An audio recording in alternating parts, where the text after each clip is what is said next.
New year, new you, new job. If that may be the case for you, we have one of a great friend of the station, the recruiter guy, Bill Humbert, here to give you some expert advice on how you can improve not only maybe a new job, but maybe your own career path. Bill, how are you doing today? Diego, it's great to see you on this side. I was going to say, it's great to be here with you. Normally I get to say hi to you passing by, but now I get to actually sit here and have a conversation with you. How's your New Year's going, sir? It's been great. Fantastic. So tell me what's new with the new year with Recruiter Guy.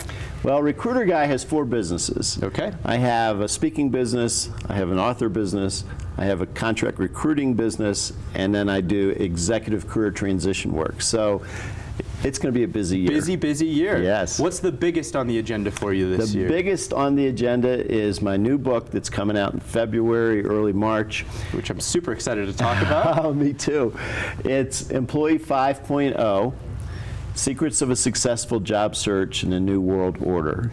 So explain to me, Bill, what is Employee 5.0? I've heard of Employee 2.0. I've never heard of Employee 5.0 before. We're just taking it a bunch of steps further up.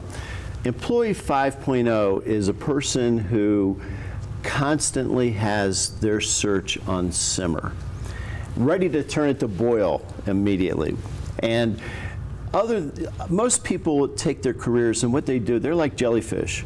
They're just kind of going along with the current in their current company or wherever, and they really don't pay attention to their career. And as a result, they're getting little tiny raises annually, as opposed to the big raise they would get if they moved somewhere else. And so Employee 5.0 is someone who takes advantage of those and who's aware of those bumps and cycles, as you'd said, and takes advantage full-fledged on those when it comes time, correct? Absolutely. So they'll be the person, they could be moving inside the company, they see a role open up and they go, oh, that's what I want to do. And they apply for it and they'll kind of network within their company in order to get those. And that's, think about executives. They started out, with us, and then they just kept looking for their next role, and then they became an executive. Going up and up and up. Yeah. So for a lot of people, I feel like this may be kind of a daunting kind of task, I guess you could say, because maybe they're a little bit afraid of what the company might say, or maybe they're afraid of taking that risk and taking that step and putting themselves out there to get that new big position. How would you recommend going about that professionally? How would you recommend asking for raises and being that Employee 5.0? Well, asking for raises typically doesn't work. Exactly. Promotions work. Yes. But asking for raises really doesn't work. No.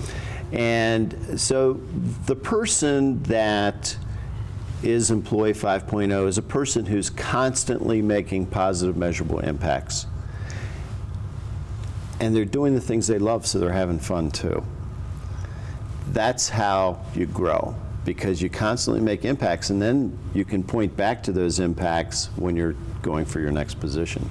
So it's really about taking your career into your own hands and being the master of your own destiny, I guess you could say. Exactly. Taking control of your career. So what tips do you have for employees who maybe feel like they love their job, they love the career, maybe they love the company that they work for, but they feel maybe a little stagnant in the position that they're in?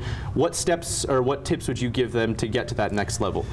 The first thing I would suggest that they do is talk to their manager and say, I'm doing the same thing, and I have the ability, because you can see that because I've done this, this, and this. I have the ability to move up and do some better things for the company.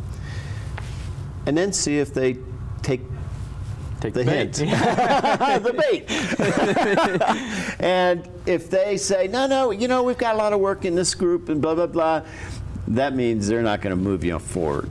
And so now you have 2 choices. You can either go inside the company and try to find a mentor within your company, or you can go outside your company. But it doesn't matter. If you're making impacts, somebody's going to want you. Someone's going to notice. Right. Someone's going to want you there. That's right. And the impact outside of the company, I guess, is where you step in, right? That someone could come to you for that help and say, Bill, or your books, or any of your channels, and say, what do I need to do to take that next step? I feel like I'm not giving or living my 100%, I guess you could say. That's right.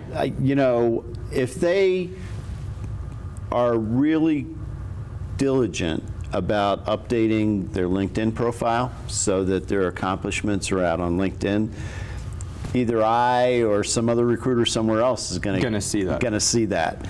And of course, you know, my book, got to get my book. Absolutely. My book is, you know, think about this. I'm a recruiter. There are very few recruiters who write books on how to find a job. I'm the gatekeeper. I got the secrets. You know how. You got all the keys to the kingdom. I've got the keys. I'm the wizard behind the curtain. Yes, yes, yes. So tell me a little bit more about your book. When does it come out? Where can people find it? Well, one of the things with my book is that you can get it pre-ordered. Okay.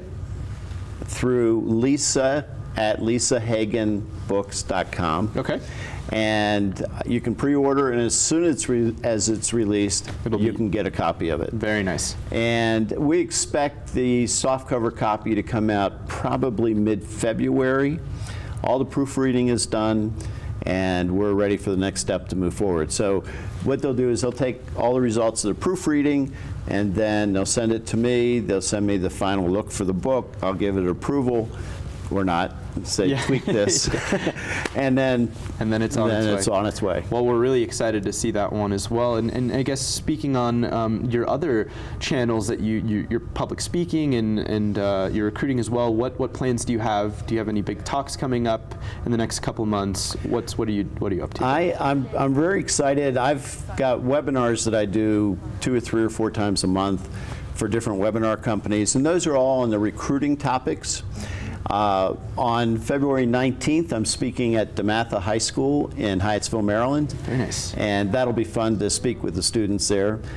And I'm going to the National Speakers Association conference in Baltimore just prior to that speech at DeMatha. So it's going to be a busy, wonderful year. Well, we're excited to see what comes of this year. We're really excited to see your new book, Employee 5.0, and we can't wait to get there. What's your website so people can reach out to you if they ever need to? It's www.recruiterguide.com. Well, thank you so much, Bill. It's been a pleasure being able to sit down on the couch with you rather than just say hello as you pass by. I look forward to being able to do this again, and best of luck to you in 2018. I hope the best for you. And same to you, Diego. Thank you. Thank you so much. We'll be right back with much more on the Mountain Morning Show right after this, so stay tuned.